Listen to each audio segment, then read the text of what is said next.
आपके सामने है class 6 English new James Ratna Sagar lesson number 18 the voice of conscience. और इस वीडियो में हम यहाँ पे क्वेश्चन आंसर एक्सरसाइज और समरी को देखने वाले हैं। तो फर्स्ट यहाँ पे स्टार्ट करते हैं हम समरी से। समरी में लिखा हुआ है कि कैसे कि जुम्मन और अलगू बहुत अच्छे दोस्त थे। जुम्मन की एक बूढ़ी मौसी थी जिसके साथ कुछ प्रॉब्लम होने के बाद उन्होंने पंचायत बुलाई।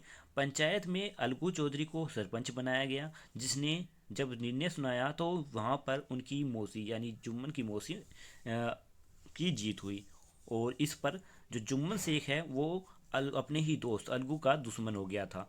फिर बाद में इसी तरीके से जब अलगू के साथ गलत हुआ कि अलगू ने जब अपनी एक बैल बेची थी और उसका समझू साहू ने दाम नहीं दिया, तो इस पर फिर से पंचायत हुई और इस बार जुम्मन शेख को सरपंच बनाया गया। पर इस उसने भी अपनी पद को देखते हुए अलगू चौधरी के फेवर में डिसीजन लिया। और बाद में जुम्मन को रियलाइज़ हुआ कि कभी कि किस तरीके से जब कोई सरपंच बनता है तो उसके मुंह से जो आवाज़ निकलती है वो एक भगवान की आवाज़ होती है। इस तरीके से फिर बाद में दोनों वापस दोस्त बन जाते हैं।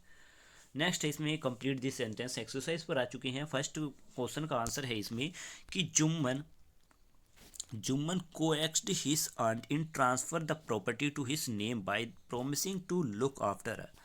यानी जुम्मन ने ये वादा किया कि वो अपनी बूढ़ी मौसी का देखभाल करेंगे। इस तरीके से अपनी बूढ़ी मौसी को मनाते हुए उसने उनकी सारी प्रॉपर्टी अपने नाम करा ली थी।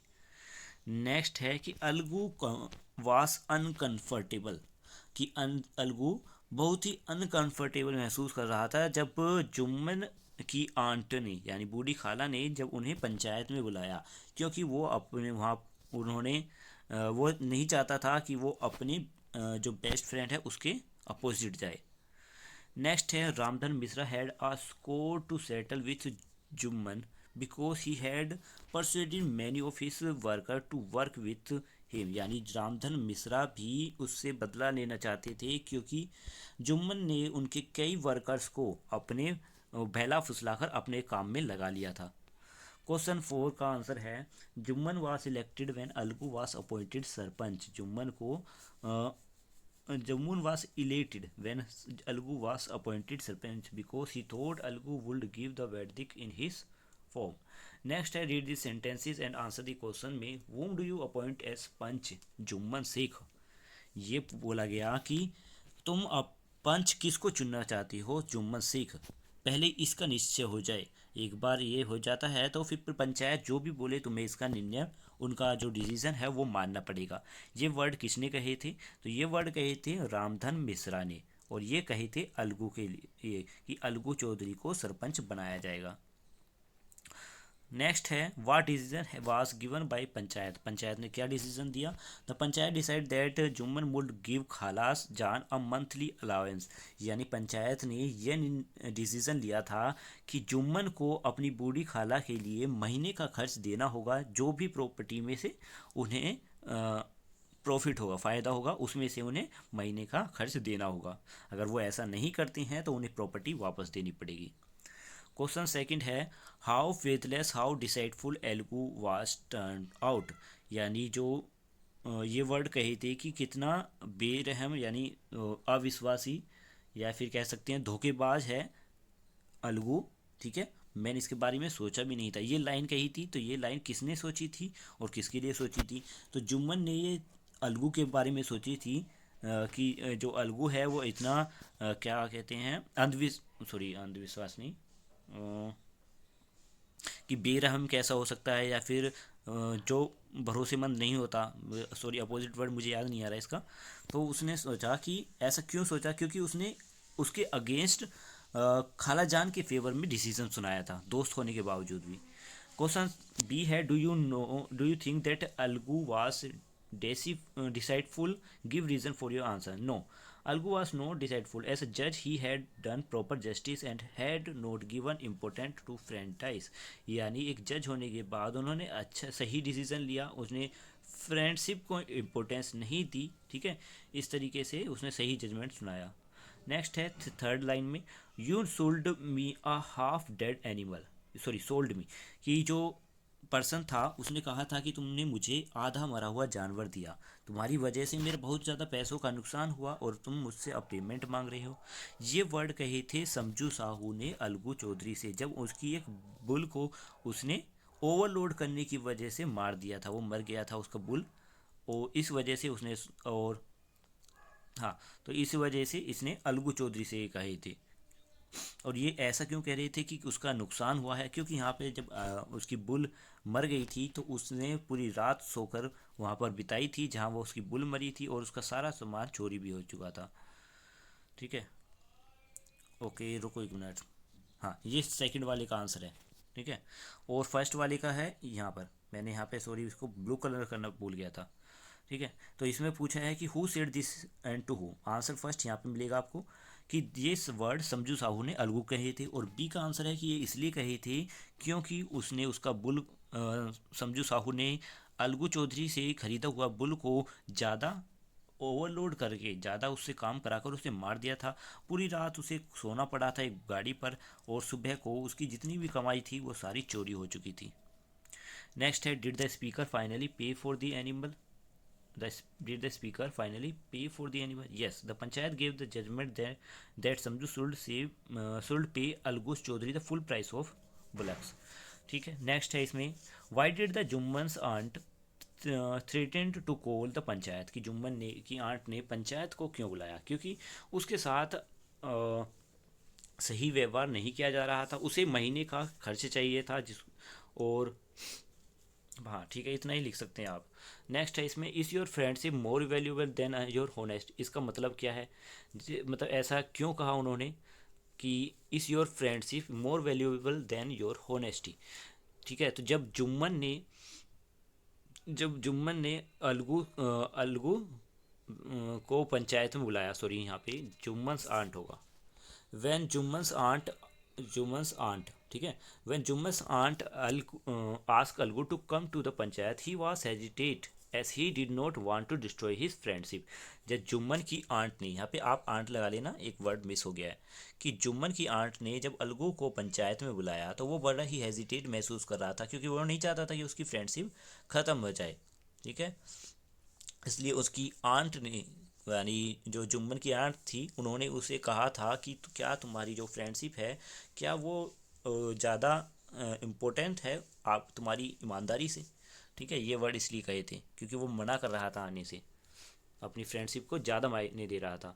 Question 3, how did Jumman defend his case before the panchayat, की उसने किस तरीके से बताया जुम्मन ने पंचायत को अपने केस के बारे में। उसने बताया कि किस तरीके से वो खालिद जान की 3 सालों से देख रेख कर रहा है, और महीने का खर्च वो इसलिए नहीं दे सकता क्योंकि उनकी प्रॉपर्टी से उसे इतना फ़ायदा नहीं होता है जितना वो मांग रही है।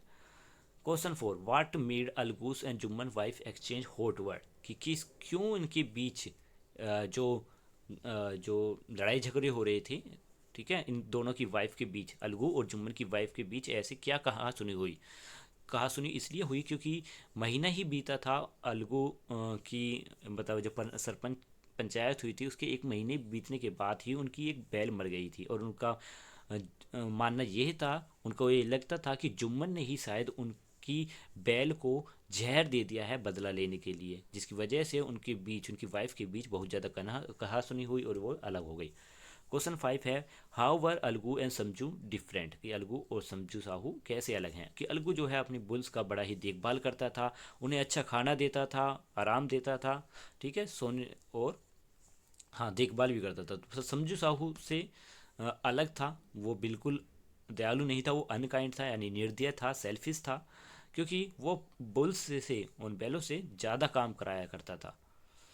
ठीक है, ओके नेक्स्ट आंसर, हाँ answer number 6, why did Algu hurt sink when Jumman was appointed sarpanch, कि अलगू को क्यों बुरा लगा जब जुम्मन को सरपंच बनाया गया, क्योंकि अलगू सोच रहा था कि जुम्मन अपनी बदले के लिए उसे उसके साथ सही निर्णय नहीं लेगा, मतलब उसके खिलाफ जो पंच का डिसीजन है वो सुनाएगा, शायद उसके साथ वो गलत करेगा, तो वो इस वजह से मतलब उसे बुरा लग रहा था। क्वेश्चन है इसमें, think and answer, but if the women of our household chosen to quarrel with one another what can I do. ये कहा था जुम्मन ने कि अगर घर की औरतों के बीच में लड़ाई झगड़े हो रहे हैं तो मैं उसमें क्या करूँ। ठीक है, इसका पूरा नहीं पढ़ने वाला, मैं आंसर बता देता हूँ। No he was just trying to justify himself, he had spoken rudely to Khalachan and had made no effort to explain to his wife. He had acted greedily and had never ever tried to convince the panchayat about his inability to pay. Answer second. A punch is above both friend and enmity. It is a god who speaks through him. How is the both out in decision of both Algu and Jumman? Though Algu was hesitant to appoint as a sarpanch because he did not want to spoil his friendship with Jumman. देखिए यहाँ पर पूछा गया है question second में कि ये line कही थी ना उनकी आंट ने कि एक पंच जो है वो दोस्त और दुश्मनी से बढ़कर होता है, ये भगवान की आवाज़ है जो उसके मुंह से निकलती है। तो इसका दोनों पर क्या असर किया, अलगू और जुम्मन पर। तो अलगू तो पहले हेजिटेट कर रहा था सरपंच बनने में क्योंकि वो अपनी जो फ्रेंडशिप है उसको ख़राब नहीं करना चाहता था। फिर भी उसने सही जो निर्णय है वो लिया जब उसको सरपंच बनाया गया। ठीक है, उसने कोई भेदभाव नहीं किया और आखिरकार खालाजान को जिताया। सिमिलरली आप देखोगे कि जब जुम्मन को बनाया गया, ठीक है, जुम्मन भी बदला लेने की कोशिश कर रहा था कि और चाहता था कि कोई अपॉर्चुनिटी मिल जाए उसे बदला लेने के लिए। पर लेकिन जैसे ही उसको सरपंच बनाया गया उसने भी सही जजमेंट सुनाया, यानी उसने भी सही निर्णय लिया। ठीक है, न्याय किया, उसने भेदभाव नहीं किया अलगू और उस समझू साहू के बीच। नेक्स्ट है replace the underline word phrases with suitable word from the lessons से चूज़ करते हुए हमें यहाँ पर सही वर्ड्स को फिल करना है। अब अगर आप एक्सरसाइज में देखोगे तो आपको ये वर्ड्स मिल जाएंगे जिसके वर्ड्स मैंने यहीं पर लिखे हुए हैं। फर्स्ट में आ गया सीजन, नेक्स्ट में डिवोट, थर्ड में अपब्रेडेड, फोर्थ इलेटेड,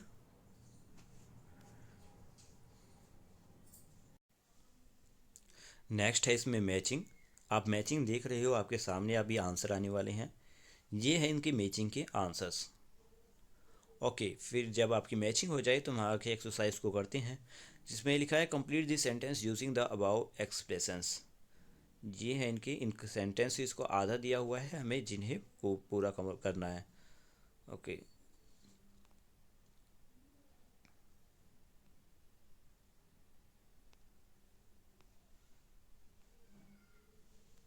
ठीक है, नेक्स्ट है यहाँ पे पंचुएशन मार्क्स लगाने हैं यहाँ पर, जहाँ पर आपको लगाने होंगे। यहाँ पर आपको देख रहे होंगे कि क्या क्या डिफरेंस है यहाँ पर। ठीक है, इस तरीके से लगाने हैं हमें, जहाँ पर फुल स्टॉप या कोमास की इनकी सबकी ज़रूरत होगी वहाँ वहाँ पर आपको इनको लगाना होगा। ठीक है, तो मैं वन बाय वन इनको शो करता हूँ, आप देख लेना कि कहाँ कहाँ पर लगाए हुए हैं हमने।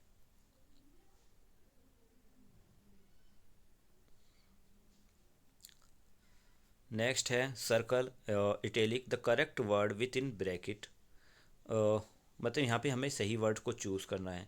ठीक है, फर्स्ट में यहाँ पे देखोगे यहाँ पर आया है ईजली, सेकंड में यहाँ पर आया है इजी।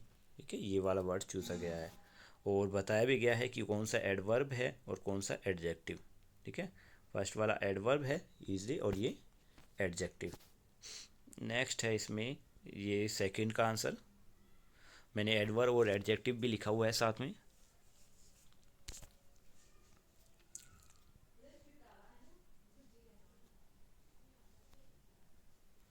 फिर है इसमें यहाँ पर कुछ आपको बॉक्स दिए होंगे बुक में, जिसमें आपको बॉक्सेस में से देखते हुए इन फिल इन द ब्लैंक्स को फिल करना है।